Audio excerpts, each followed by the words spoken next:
At the starting lineups. On the blue side for this game is the super hot crew, with Mima in the top lane, Impaler in the jungle, Selfie in the mid lane, Mr. Rawls the AD carry, and Kasing the support. And of course on the red side it is Fnatic, with Soaz up top, Cyanide in the jungle, Peke playing the mid lane, Reckless as the AD carry, and Yellow Star as support. And that brings us to our featured matchup, which is a showdown in the top lane between Mima and Soaz. Now, both top laners deliver solid performance against their opposite numbers, but it's Soaz who is pulling out new champions like the Ziggs in the top lane and Lee Sin during the last Super Week. And they worked out very well, especially with the changes to top lane, and those unique champions are great for Soaz, but it's actually Mima who's got better stats in this matchup. He's only given up 1 death against Fnatic, and the most impressive thing about Mima for me this split is how solid he's performing all split long against all of his opponents, and considering all of the changes to top lane with champions, with teleport, and playstyle. For me, this matchup is going to be very important in determining which team is going to have that stronger mid game, because it's the roaming top laners that can directly impact map control off the laning phase. If you go back to what Selfie was saying, they should have 5 top, but they've only got 1, etc., etc. It's Soaz and Mima that'll be responsible in either starting those plays or countering them. And that's where my focus is for the Super Hot crew. Definitely going to be an interesting matchup up top there. But before we start picks and bans, let's see who you guys voted to win this one. With 84% of the vote, it's Fnatic that leads the Super Hot crew. We'd also like to remind you guys that you can get seats to join us here in Cologne and watch these games live. Just head over to lolesports.com and click on tickets at the top for all the details. Very quickly, before we jump into picks and bans, Ziggs has to be a consideration for the Super Hot crew. Not only did Soaz play in the top lane, but also we've seen Peke playing at mid. On the same token, Lee Sin, with the triumvirate of junglers being so important and the changes now to Spirit of the Ancient Golem, if Lee Sin and Elise make it through, you may see a Lee Sin top and Elise jungle, which would imply Fnatic could go for the option of banning away the likes of Evelynn, denying that away from Impaler. So I think that's probably where some of the focus could be. Hell, they could also go mid lane as well. This is a very difficult pick and ban for both of these teams, but I think Fnatic have more of the advantage because of the champions that Soaz plays up top. And that's where they've really thrown a spanner into many of picks and bans this last week, because of the fact that the likes of Ziggs, a predominantly mid lane champion, and pretty much an only mid lane champion, is now a top lane thought as well in that one. And we see that Ziggs will be banned out there. First, Yasuo taken away from Self. We've seen many a game where he's caused troubles on that champion. Fizz also taken out here by the Super Hot crew, so not wanting Peke to get that one through, and of course a red side casting ban from Fnatic. So Syndra is still available for Peke. Peke has been playing Syndra and more frequently of late, but it's a champion that he's played multiple times. He played in the spring split earlier this year, and the only reason I highlight that is with the focus of ban outs in terms of the assassins, it's definitely a champion you could run in. One of the alternatives is Orianna, who Super Hot crew have just removed themselves. So heavy focus on mid lane champions, meaning if Fnatic ban away the likes of Evelynn, you may see a first pick jungler from Super Hot crew, or we might even see the double pick junglers on the side of Fnatic. All 3 are still up. Well, Twisted Fate will be the final ban, keeping that trend alive of really focusing on the mid lane. It's allowed Lulu, though, to actually get through on this one, and we saw Selfie actually playing it in their match against the Copenhagen Wolves. 3-1-15 he ended with that Lulu, so not really a surprise if that does get locked in, but that opens them up to this whole 2 jungle first pick here that Fnatic have been going for. It's also a difficult situation, because if Soaz wants to run something like Lee Sin, it may even be too early for him to lock it in. You've still got Lucian available, you've still got Twitch available, Braum, Morgana. A lot of alternative champions are still up and running. Something we've also seen from both of the previous games is double teleports from top and mid laners from one of each of the teams that has played earlier today. So I want to see whether or not Super Hot crew or Fnatic in particular go that route. Fnatic very famed for their map control and their teleport usage last year and earlier this year. Yeah, the legacy of Charu lives on. The man who, I think we can safely say, really brought that mid lane teleport to things. For Fnatic, though, picking the Gragas, which you've been seeing more and more and more. In fact, in that last game as well, with the Gragas in the top lane. Also, you can never count out a Gragas in the support role. Edward, the one that really went for that one. Either way, we can think about that later. They've taken Lucian as well for Reckless. The one thing I want to highlight about Gragas for Fnatic is just how nicely that plays into Soaz's champion pool. Soaz has been very outspoken about the bruiser meta, and he's not particularly fond of playing the likes of Aurelia and Trundle. He will play them because he has to, not because he wants to. And Gragas, being that AP champion, being that pokey, annoying, frustrating, get in your face kind of champ, can work in Fnatic's favor. Yeah. If the rest of picks and bans goes uncomfortable, they can make that Gragas support and stick Yorick top lane, which is also something Fnatic have done multiple times in the past. On the other side then, Lulu was locked in there along with Lee Sin, so Impala will get his hands on Lee Sin this time around, and with Morgana and Lulu, that gives Mr. Rolls a chance to go with something that scales super hard into the late game where he's got more protection. And he has to, because there's not a massive amount of damage on that board.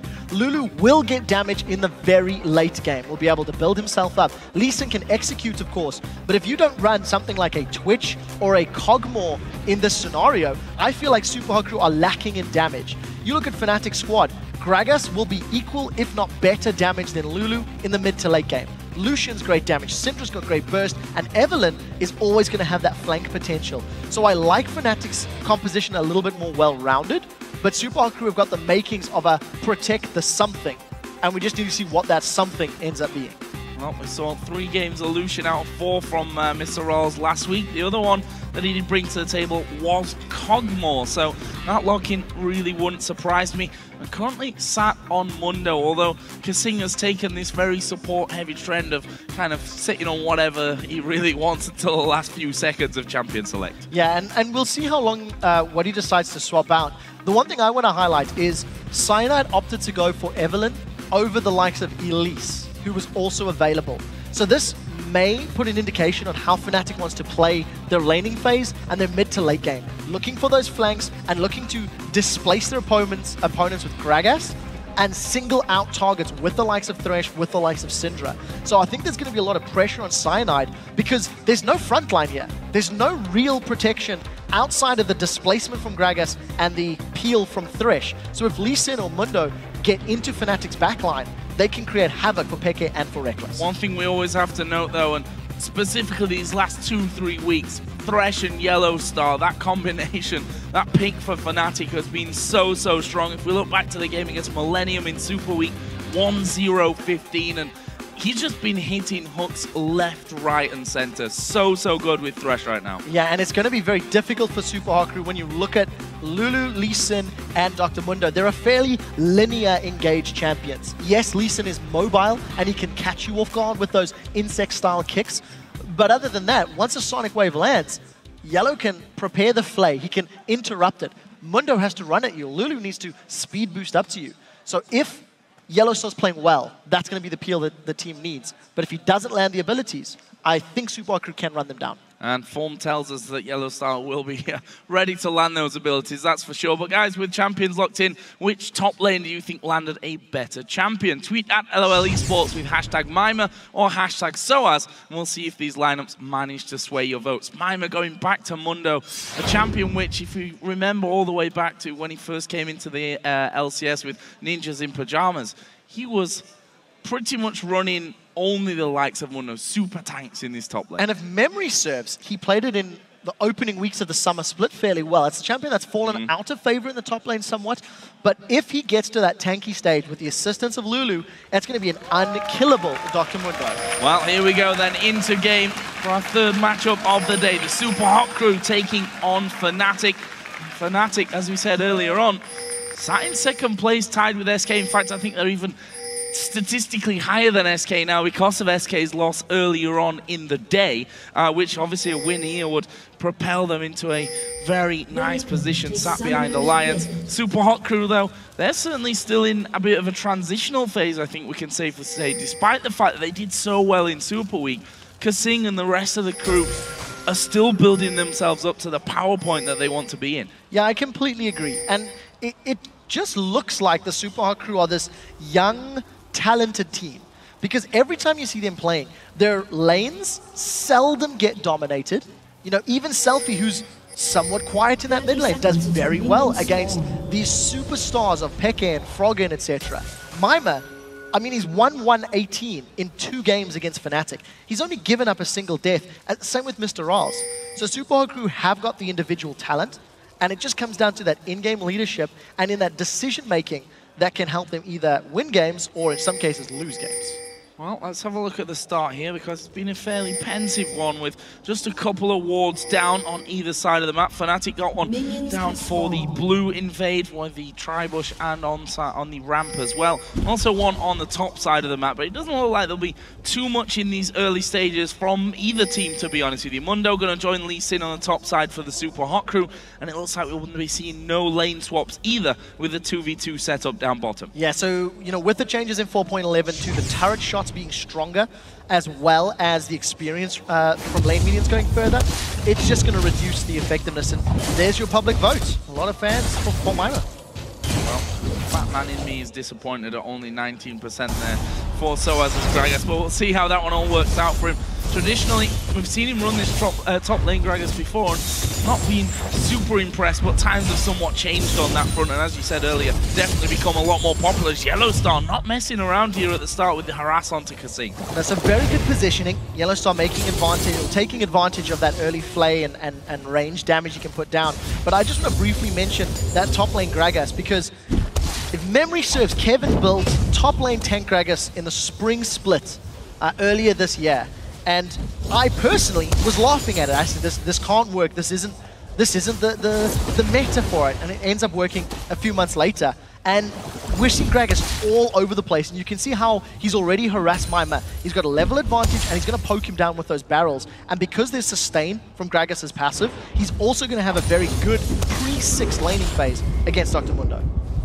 Let's see how that one all works out with it being our featured matchup, and the fact that Mima and Soaz as well have been doing very well as of late. I mean, if you look at Soaz's champion picks the last 5 games, you've got 2 times Lee Sin, you've got Ziggs, you've got Gragas, and you've got Yorick. Definitely a different set of champions than a lot of these top laners are in fact running. Down bottom though, as we just took a look there, it's an early advantage for Fnatic and Reckless in particular. 18 to 12 CS over that of Mr. Rawls. Probably to be expected at this stage though. Thresh Lucian always a mean lane. Yes, very much so. The one problem is they are very extended, and Impaler, we'll see if he can make anything of this. He is stood right on top of a ward, so Reckless and Yellowstar, both with their flashes and their heals, they should be able to make it out. Looking at the summoner spells, neither of the mid laners took teleports.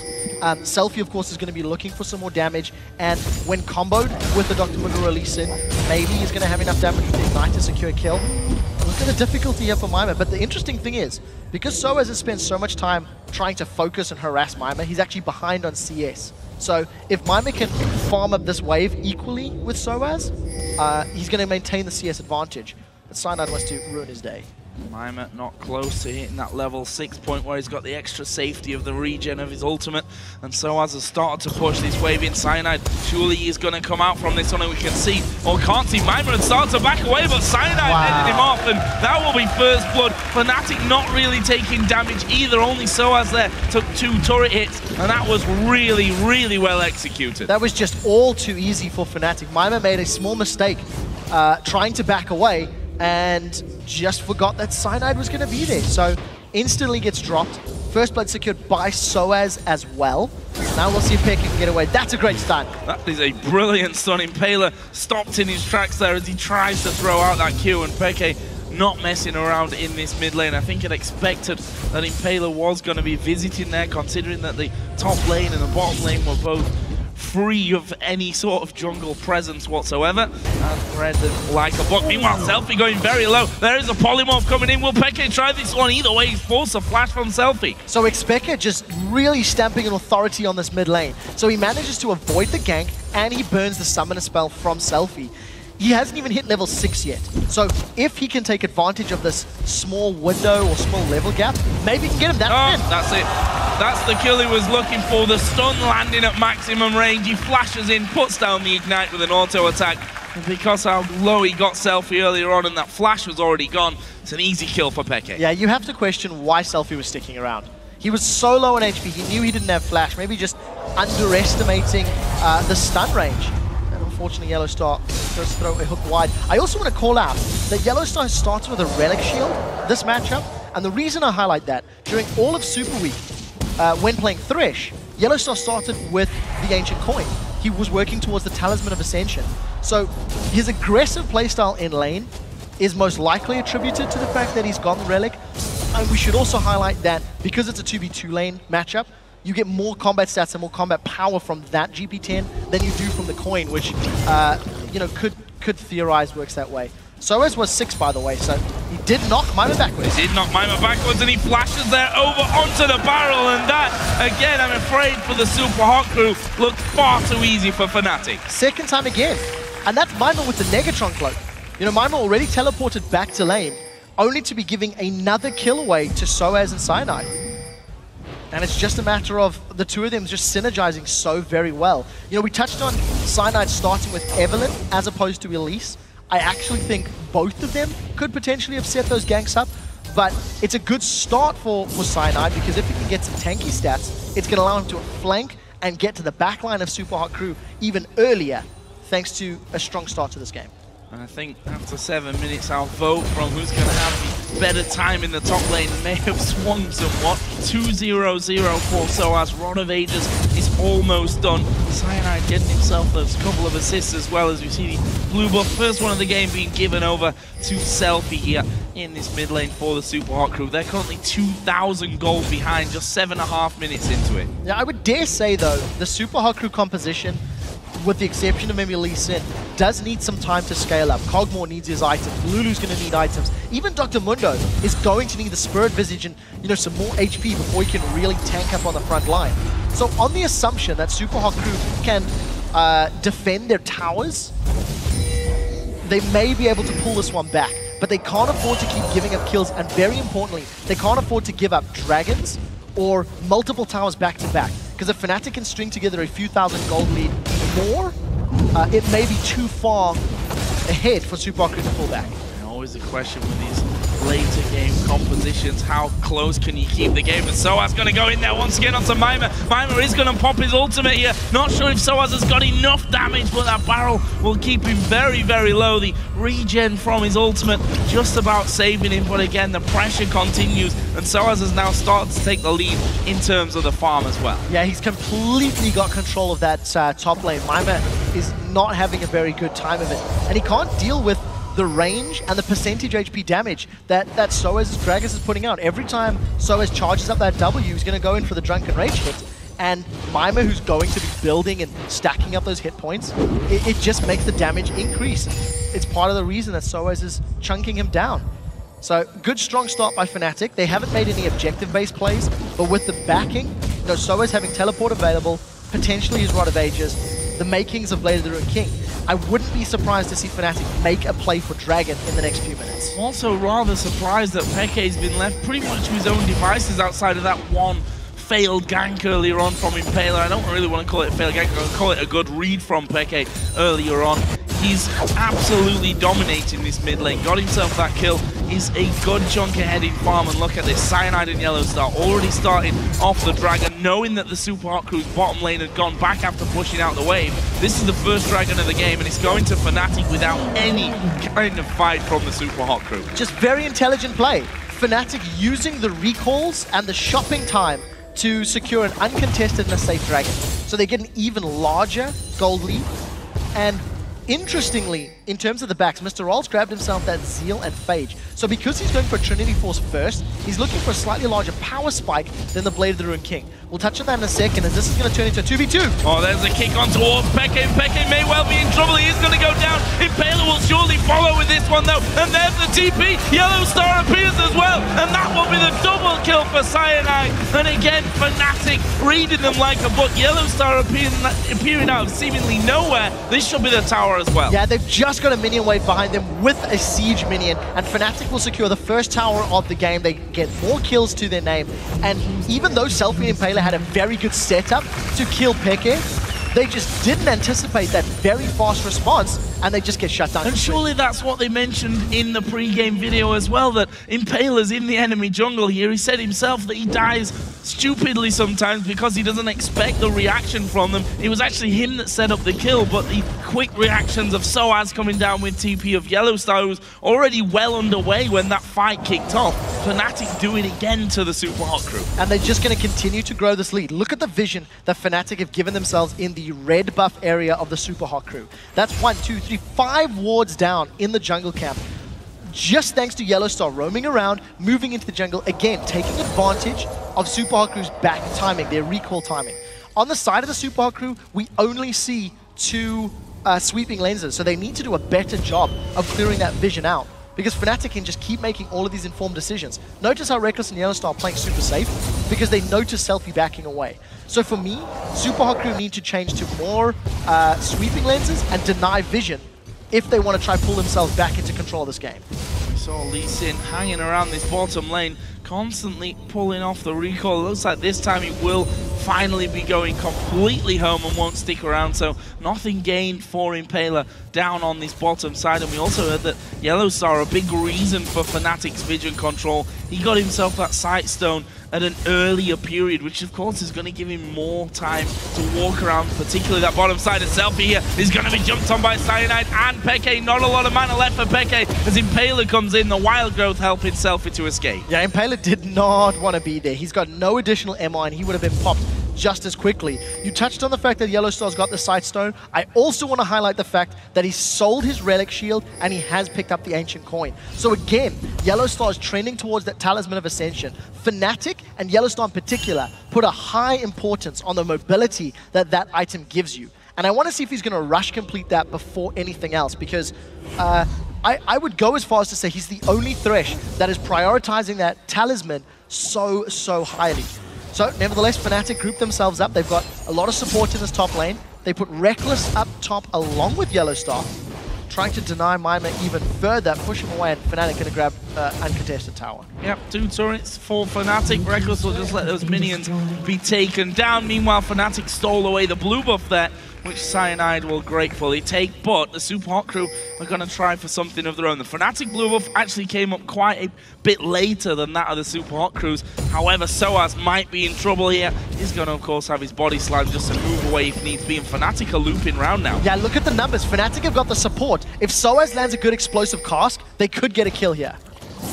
Going to go for. There's a flash from Kasing, and Force really seeing the rest of that Fnatic team starting to close in on them. Not much that Kasing could do, and Fnatic going to secure here both blue buffs, one for the jungler, one for the mid laner. I have to give so much props to Fnatic.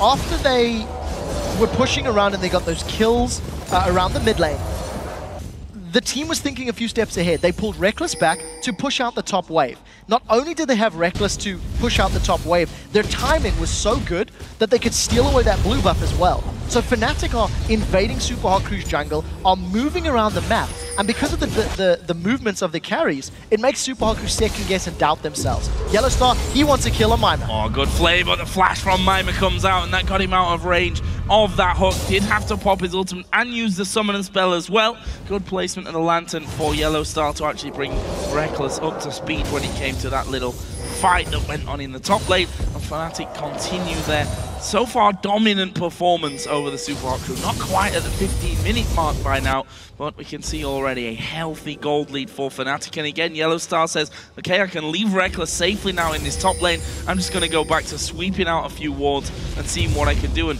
I mentioned earlier that the sight stone that he's had forever over that of Kasing, the boots of mobility play a big role in being able to move around the map. And we've only just seen Kasing taking the sweeping lens there as well. So we're only just seeing him being able to do something similar to what Yellowstar's already been doing for what feels like 10 minutes already. Yeah, I would dare say it's a tiny bit late, but better late than never. And on the topic of those boots of mobility, Selfie has also picked up boots of mobility. So he's going to be looking to move around this map all that much quicker, and very importantly, impact or defend those side lanes. If you look at Super Hot Crew's team composition, he's also the only real safe wave clear. Very cheap, Cyanide.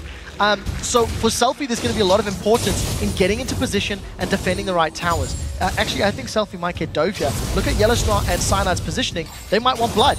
Ooh, damage coming in as well. Selfie will get away for now, but get away from a turret that needed defending here. The final outer turret that's left of the game. The Super Hot Crew is starting to close around. Cyanide has gone back to the tri-bush there to be the first line of defense for his duo lane down bottom. They'll take that turret and be able to back away. Oh, or will they? Impaler's actually coming here. Gonna get the slowdown on towards Yellowstar, but he might have to back away. The TP coming in now from Gragas down the bottom. So as though a touch late on that, as we did see the safeguard away from Impaler, but that basically frees them up somewhat for Dragon now. Yes, so Dragon was always going to be the objective. Fnatic were pushing that bottom lane to get the tower and then set themselves up for a Dragon play. Impaler almost gifted the Dragon because he tried to catch them off. He tried to set up a kill, and obviously it backfires. So Impaler loses his flash. Fnatic grab themselves another Dragon this game, and you notice in the picture-in-picture, Mima couldn't even secure that top lane tower. So Fnatic just continuing to exert their presence and their control in this game. 4 sweeping lenses and the scrying orb as far as their trinkets are concerned. So vision and vision denial, very, very important for the team. And Fnatic still with very good deep wards in Supa Hot Crew's jungle. And we'll go back to that point from earlier that Supa Hot Crew, whilst being behind, they have a team that are going to be getting stronger. The question is, how far behind are they going to be when that happens? As Impaler here, going to get set upon by Yellow Star, and Soaz dashes over the wall. He's going to throw down the first barrel. A lot of damage coming in. Actually takes the Lantern as the hook lands, but that's not going to be followed upon, as Reckless also was slowed by Dr. Mundo on that top side. So the thing for Supa Hot Crew, as you touched on their scaling, the important factor is going to be peeling and protection for Mr. Rawls. If Syndra or Gragas are able to pop their ultimates onto Cosmore, that could be enough to just melt it. He's only got a Trinity Force completed at 17 minutes, so Supa Hot Crew need to stall significantly further. They need to get more items of Mr. Rawls, and then very importantly, they need to put him in a position where he can just pop down that Bio-Arcane Barrage from his W and spam out damage. If he is ever out of position, he can just get melted. He can just get completely destroyed. So we need to see how carefully Mr. Rawls places himself. He has yet to give up a kill in this game, but when he does, it'll be his second death against Fnatic in this split. Yeah, actually having to go at the wide. Meanwhile, Cyanide will just be clearing out the wards and trying to secure another Supa Hot Crew blue buff for his teammate. And there it is, going over to Peke, who hits level 13, which is 2 levels above his opposite number, who himself is trying to get some farm down on his bottom side. No real pressure onto the tower, though. Reckless was already there to make sure that that wasn't going to continue. So you're talking about pressure. Peke, when he set his 300 CS farm record, was playing Orianna against the Lulu. What we are noticing more and more this split is how little lane presence and pressure Lulus are offering. We did see a decent gank attempt on Peke, burned his flash. But again, Lulu in the mid lane is just not scary enough to many other mid laners. And, you know, Selfie's been bullied around. Even with an early ganked attempt by Impaler, it was thwarted by Peke Syndra, and Selfie's just had a torrid time in that mid lane, which is arguably why he's moved to this bottom lane to CS, try to get away from Peke and farm himself up to a position of power. We're not all that far away from 10,000 gold being Fnatic's lead at this stage, and we've not hit that 20-minute mark yet, so Supa Hot Crew need to play this one safe for a little while longer. Try and get in there maybe for a sneaky Dragon attempt or a steal. For Impaler, it might even be worth it for him at this point to just dive in there as Lee Sin and try and outsmite Cyanide, but that's all ifs and buts and not exactly something that you want to be relying on to be able to come back and be able to win a game. As we can look down some of the other items here as well. The needlessly large rod was picked up by Peke and the Fiendish Codex. He's going in towards his DFG, and once that comes in, I'm not sure what's going to be able to save anyone from Syndra. No, not a whole lot. And when he built his DFG Syndra last week, he was just waiting for somebody to jump into his face. It was against Millennium, and Kotinex was running Kha'Zix. And all Peke did is waited for Kha'Zix to jump on either himself or Reckless, and then just throw everything at the bug. And even if it didn't kill Kotinex, there was so much damage put down in such a short space of time that Reckless or the rest of Fnatic could finish him out. And look at this, they've put Selfie. Yeah, Selfie was trying to have a go at Reckless down the bottom. There's the hook landing, and Selfie not going to escape this one. Yellow Star actually will be picking up the kill from that one to go 1-0-1. Meanwhile, Mima and Soaz having a bit of an altercation up top. Soaz still has his ultimate here if he really needs to throw that one down. In the end, he doesn't particularly. Mima had already got his ultimate running from that one, and with less than 2 minutes to go for the Dragon, the Selfie dying again.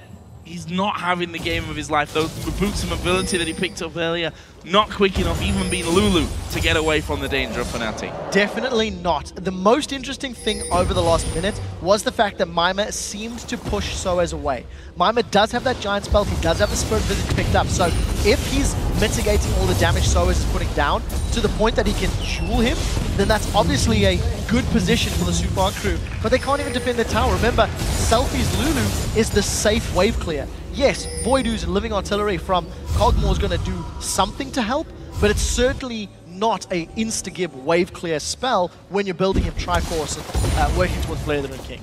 I said earlier that they can't afford to lose a tower and then a dragon in a row, but unfortunately it looks like that's the way it could be going down here for Fnatic. Taking that inner middle turret, we've seen Reckless going home to shop. That's given him the almost ghost blade here as he comes back in. There's 1,000 gold on the support and the jungler still to spend, and they'll be back just in time to that bottom side of the map to have the dragon away when 30 seconds spawn is up. Once again, I just have to give, you know, a huge amount of props to Fnatic.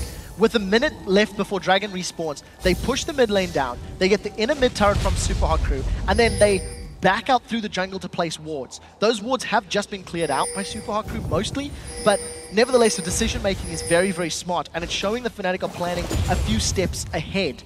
And it's part of the reason they've got this 9,000 gold lead. The problem for Super Hot Crew is they need to capitalize on a Fnatic mistake, because with the gold difference in terms of itemization, if they just go toe-to-toe in a straight-up 5v5 fight, I don't think that they can win. So we'll see if Impala can set himself up a steal. I think that Dragon's too far away and he's playing to flash over.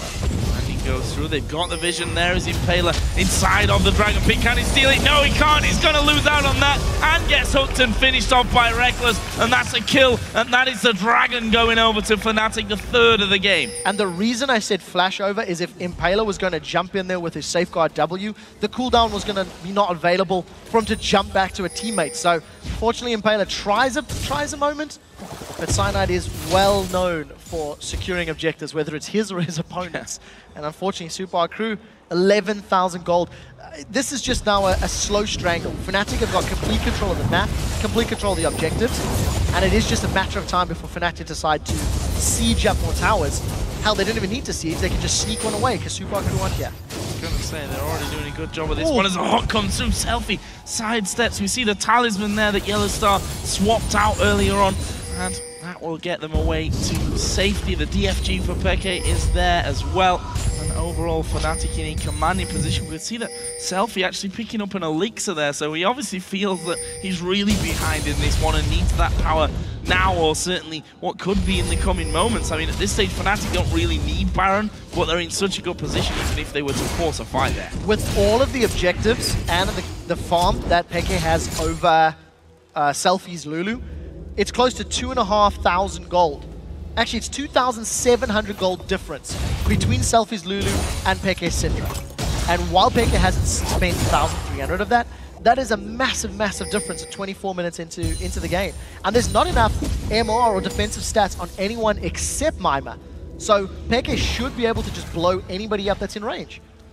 The problem for Super Hot Crew is they've fallen so far behind in laning phase.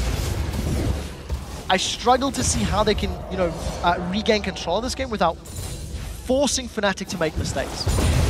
But again, you know, they do scale. You do always need to remember, a late game Kog'Maw, in theory, can do a lot. But you need to get there first, and a Trinity Force Vamp Scepter is not terrifying in 25 minutes. No, especially if you compare that to his opposite number, Blade of the Rune King, Ghost Blade, got a BF sword in there as well. And we can see Fnatic getting the wards cleared out and placed up by the Baron. Just want to touch on the top laners there, because a couple of big items have come out there with the Iceborne Gauntlet for Soaz and the Warmog's armor on the other side for Mima. So he's going to be that bit tankier beast than he was before, but what is that going to offer him if Fnatic have got all these extra items over them? Randuin's, for example, on Cyanide there as well. And we see in this bottom lane, there's a bit of a conflict going on as Peke going to get caught out in the middle. He's going to take the support with him, but Fnatic are doing Baron. There's a TP coming in there as well, and I'm not sure that the Super Hot Crew even know it. Now, there's no vision here. Even if Super Hot Crew try to respond, they will be too late. So Peke gives up his life to secure what will end up being a fairly safe Baron. And look at that single auto attack there from Selfie onto Selfie, just melts his HP. I want to touch on the fact that Soaz and Mima were going toe-to-toe for a moment, but we didn't see the extent of the fight. And we need to see how much damage Soaz has. He does have that Iceborne Gauntlet completed, making him the mini Kassadin, and that's a lot of burst. Whoa, we see the Wild Growth throwing out there by Selfie. Soaz already walking towards that turret. Is he going to dive it? He is going to dive it. And with the flash body slam, locks up the kill, loses very little health. Meanwhile, they've caught Impaler there in pretty much no man's land. That's Fnatic territory. I'm not sure why Impaler was there. And Fnatic running away with this game. They've ran away with it. Well, they have, yes. They're in absolute control. From the very moment this game started, the laning phase went every single way, went completely in Fnatic's way, rather, is what I'm trying to say. Unfortunately for Super Hot Crew, their late game protector Cogmore team comp simply just got destroyed. Cyanide has had so many good ganks in the top lane, and Soaz has pulled a lot of threat. Soaz has been a frustrating thorn in Super Hot Crew's side, and it's just a very, very good demonstration of map play, of picks and bans, and in-game decision-making. And now Mima, he's actually thinking of picking a fight here. Yeah, well, I mean, he's tanky enough to have a go at this one, but we see on the other side, Yellowstar flashing in there, Kasing going to take damage. Is he going to fall? Not quite. A lot of ping-pong onto Reckless as well, but he's able to get away. Mima, in the meantime, still trying to get in. Peke is pushing the bottom lane out, and Selfie just can't deal with Peke at this point. The Wild Growth having to be used. Stun coming in. Is Peke going to throw his ulti down? Yes, he is, and it's an easy 1v1, and if you can't deal with the Syndra that's split pushing, how are you ever going to protect your base? Peke just melts through Selfie, and you know, in this previous fight, there was no protection for Mr. Oz. The rest of Super Hot Crew were trying to dive onto Soaz on the right-hand side, and they just left Mr. Oz, alone. So Peke's on the bottom lane, the rest of Fnatic are on the top lane, and it's just a matter of what's going to break first. Minion waves running out. Peke seems to be backing away, but that's 50% HP on both towers reduced. Not sure how the Super Hot Crew are going to be able to hold out on this one. They've still got 10 seconds until Selfie comes back onto the map. Does have that Void Staff in. Pick that one up a little bit earlier on as the hook comes on towards Impaler. Finished off there by Reckless, who's now on a killing spree, and that will be enough to open up this turret, and Fnatic take their 7th of the game. They're going to get him. They've hooked Mima. Oh, they've hooked Mima. And he is tanky, as I said before, but the culling going to do all the damage. Yellowstar actually stealing that one away. Reckless did get a bit of retribution as he does take down Selfie pretty much directly after Selfie spawned in. Meanwhile, Peke had still continued that push down the bottom lane, and I think Fnatic can just win it here with 3 men dead. Yeah, there's not enough resistance from the Super Hot Crew. The rest of Fnatic have got the numbers. They've got a Nexus turret down, and it's just been absolute destruction. 0-6-1 on Selfie, 1-4-1 on Impaler. They simply did not have the impact they were hoping for this game. Fnatic playing it perfectly. There is the finisher, and Fnatic pick up another win here. 4 out of 4 in Super Week. This is a scary looking Fnatic as well. I mean, we're talking about the Super Hot Crew here, a team who did well for themselves in Super Week as well, and have looked to really improve every single time that we've seen them since they switched to the support. But this game, they were far behind before they had anything to say about it. Yeah, there's actually an interesting shift in power at the top of the table. SK was holding on to those top 2 spots for a while, but with their loss this morning, they're now 11 wins, 8 losses. With Fnatic's victory today, they are 12 wins, 7 losses. They got 1 win more, 1 loss less. And they play each other again tomorrow. SK are slipping, they're losing their grip on the top of the table, and Fnatic are just cresting. From the beginning of the spring split where they looked shaky, they looked weak, they are growing in confidence, they are growing in decision making, and why are people still giving Yellowstar Thresh?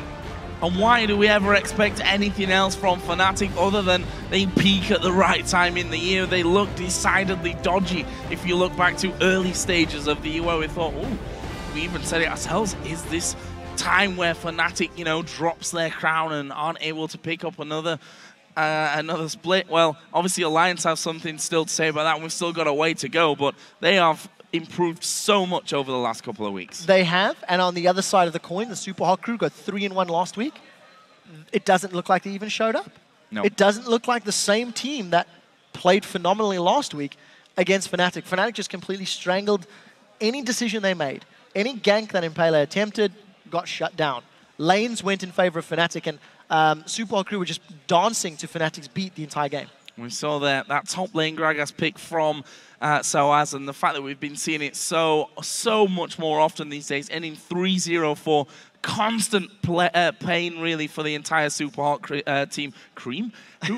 Super Hot Crew team. That's what they're really called. Either way, let's move on from that. Shox is on stage with Fnatic SOAS, so let's send it over there. Thank you very much, Joe. Congratulations, SOAS. Another victory here for Fnatic. And the Gragas, the second time today we saw it come out. And I can imagine that that might be a champion that you really like in this meta. So talk me through how it fits your style. Well, Gragas is kind of a utility tank champion top lane, so of course it fits my style. I like to play more utility champion than carry top laners. So yeah, I practiced Gragas quite a lot this week and just played it today. Yeah, it was very good. And when they last locked in the Mundo, a little birdie called Aranea told us that you guys might have been expecting the Mundo. Weren't you guys afraid that as the game went very late, it might be too hard to kill him? I knew that at some, like, Gragas early levels was way stronger than Mundo, but I knew that at some point he would beat me and I couldn't, like, really stand 1v1, just, like, clear the wave maybe. But we had really good advantage top lane early on, so we just snowball. I could snowball quite a lot from that, and I didn't try to punish him as hard, but more rotate and get dragons and stuff like this. Well, another victory for you guys, so that worked out very well. In your eyes, how far is the Fnatic now as you guys are playing away from the Fnatic that has won 3 consecutive splits? How far are you away from that level? A bit, not that far, but the problem we had before is we couldn't close up the game, and right now we still have this good early game that we have and good champ select. But we tend to close up the game way easier and better than before. So if we keep playing like this as we play today, we will do pretty good, I think. I think so too. Well, thank you very much. Thank you. All right, it's time for us to take a quick break, but when we come back, we're going to break down this game with Officio and D-Man, and Alliance will take on Millennium. Stay right here.